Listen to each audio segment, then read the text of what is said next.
All right, hello econ friends, welcome back. What we're going to be doing in the next couple of videos is analyzing and talking through a really critical part of personal finance, and that is the time value of money. This will be an intro video, and then we'll break out the 4 separate time value of money calculations in separate videos, chunk them out. We'll do some practice questions. If you get a hold of this knowledge, it's going to make your future financial planning way easier, and you're going to have a set of tools that will help you to plan everything from how much a lump sum will grow to in the future, to how you can project out your retirement savings plans given annual contributions, to even sometime in the future, how much you can safely draw down from your retirement when the time comes that you stop working. All right, so let's jump in to an introduction to the time value of money. And briefly, time value of money, you can think of as simply a method. And we would say that it's a method that allows us to compare cash flows over time, either as what a future cash flow is worth today,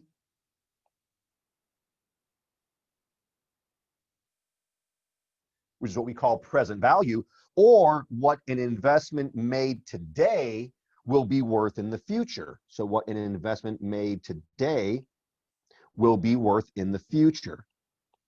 And we call that future value. So our 2 big time frames in this are the present value and the future value. Time value of money is based on a really important idea that a dollar received today is worth more than a dollar received sometime in the future. And this is a really important idea. Money flows through time. We believe in finance that a dollar today is worth more than a dollar in the future. The time value of money is all about putting appropriate valuations on the money today versus the money in the future, okay?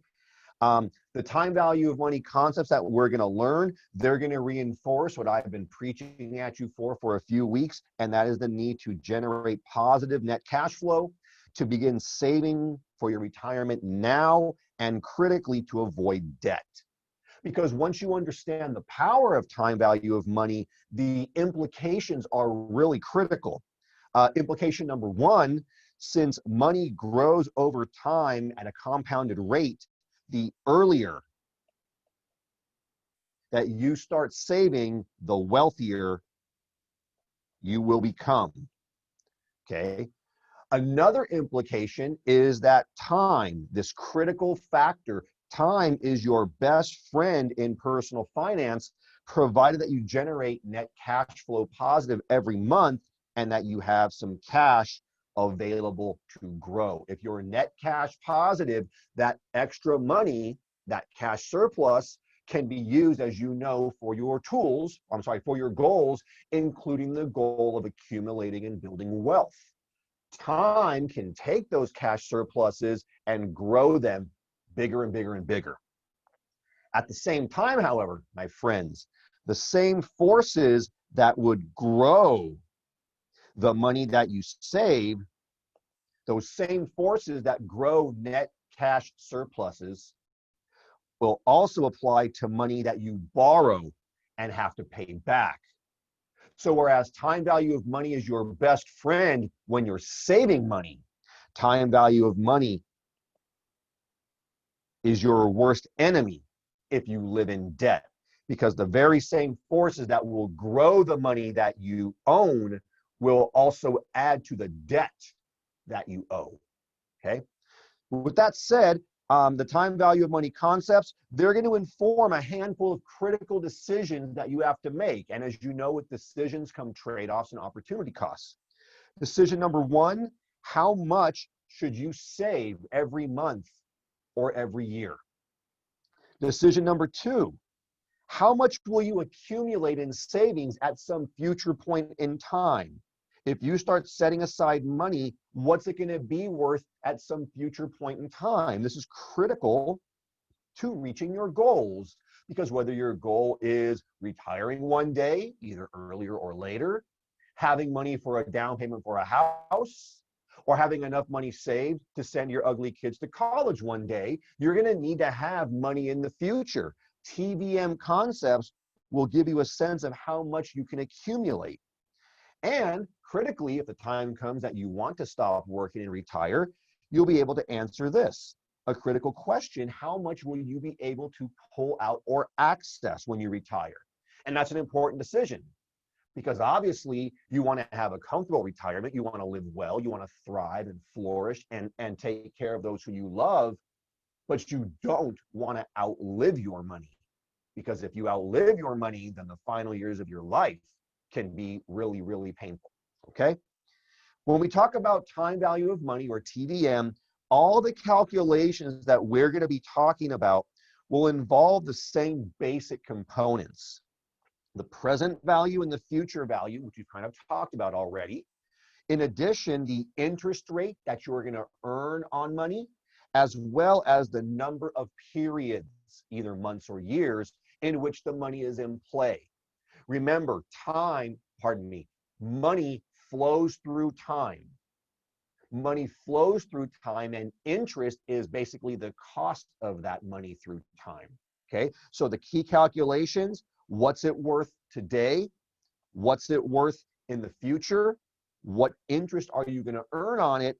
And how many numbers of periods, months or years, will it be growing? There's also a fifth component, and that is the payment amount.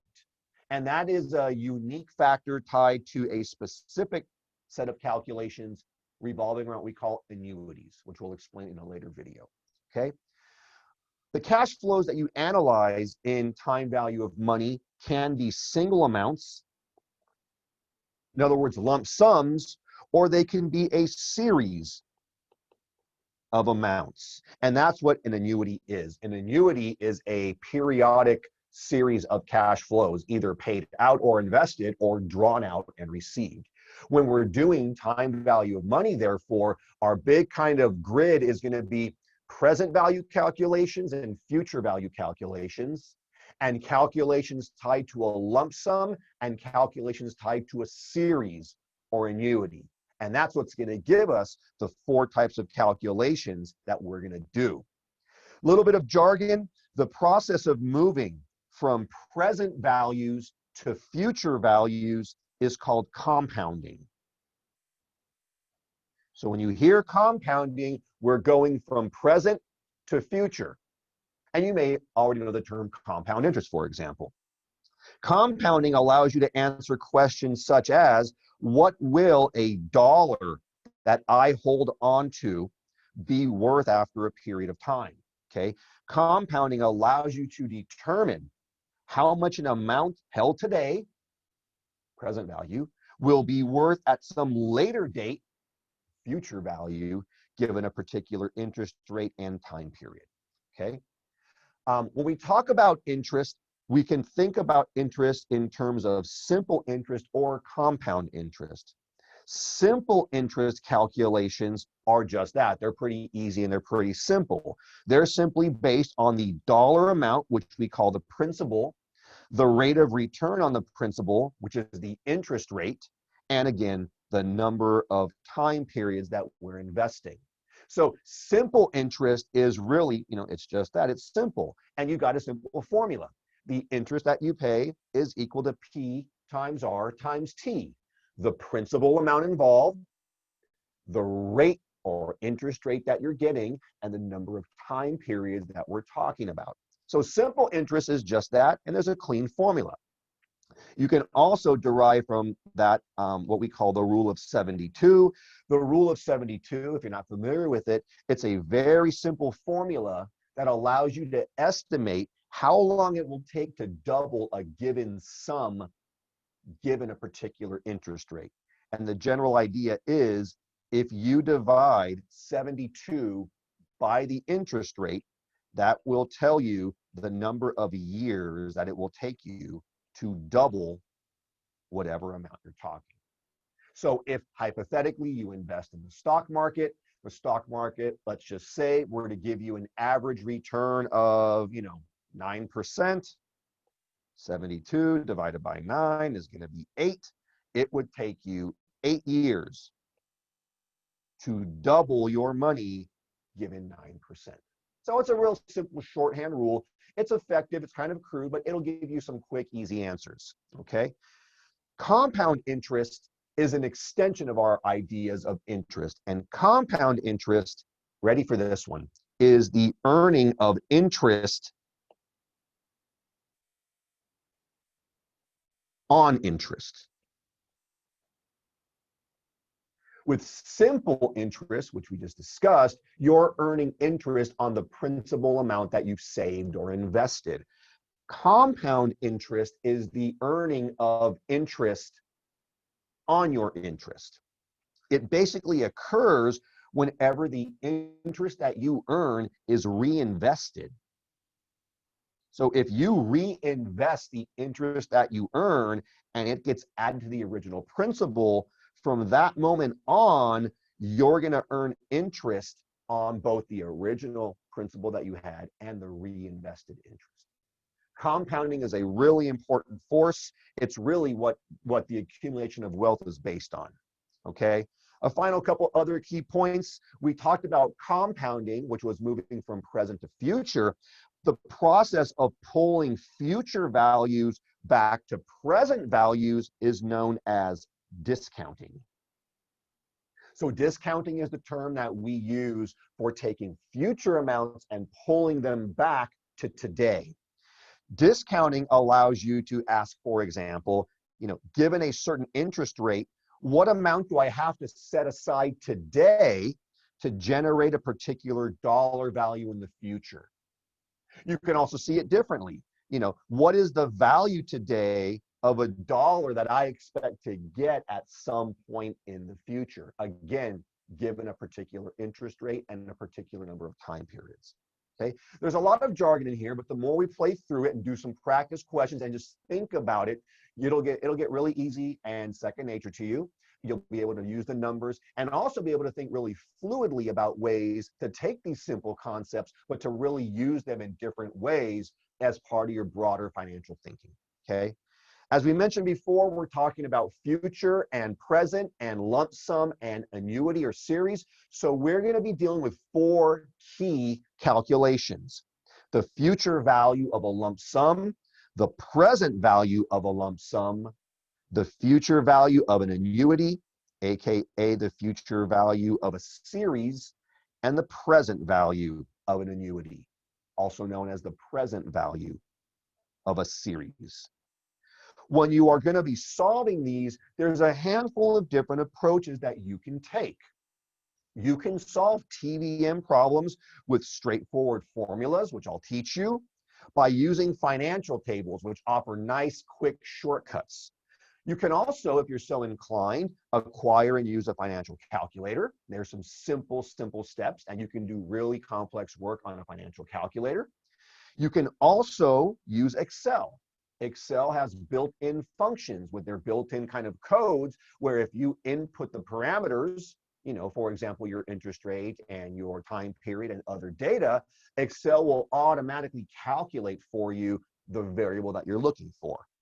There's also a tool called timelines, which are pretty straightforward, that give you a way to visualize some of the more complex problems. And I strongly encourage you to use timelines anytime you're confused. You're not quite sure what the problem's asking.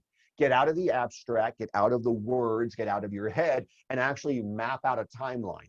And once you see that, the flow will make sense and your problem solving will be really tight. So that's the overview of time value of money. Powerful force. There's a handful of calculations revolving around compounding and discounting, lump sums and annuities. We're going to learn 4 different types of calculations, and we're going to use formulas and tables. You can also use spreadsheets and calculators to do them. What kind of problems are you going to solve, you might ask? Well, time value of money lets you solve a wide array of questions and problems, including you would like to have $250,000 in an investment account in 20 years. Assuming that you can earn 4% growth, how much do you have to invest now to get there then. You plan to invest $6,000 in your Roth IRA every year, not just a one-off, but an annuity, a recurring series. You say, I'm going to commit to putting $6,000 in my Roth every year for the next 30 years. If you can earn 7% return, what will that account grow to in the future? And let's say you've done all this really good work and you've really had a disciplined life, and you eventually work hard and you develop a nest egg, a retirement account of $425,000 by age 50. And you say, I think I want to retire now. If you can earn 6% per year, you have $425,000. How much can you pull out over the next 25 years? This will give you an idea down the line if you're on track for your retirement goals, and once you're ready for retirement, how much you can pull out, and therefore the quality of life that you can have. It's a powerful tool, so let's jump in our next video to some calculations, and we'll go from there. Thanks, and I'll see you soon.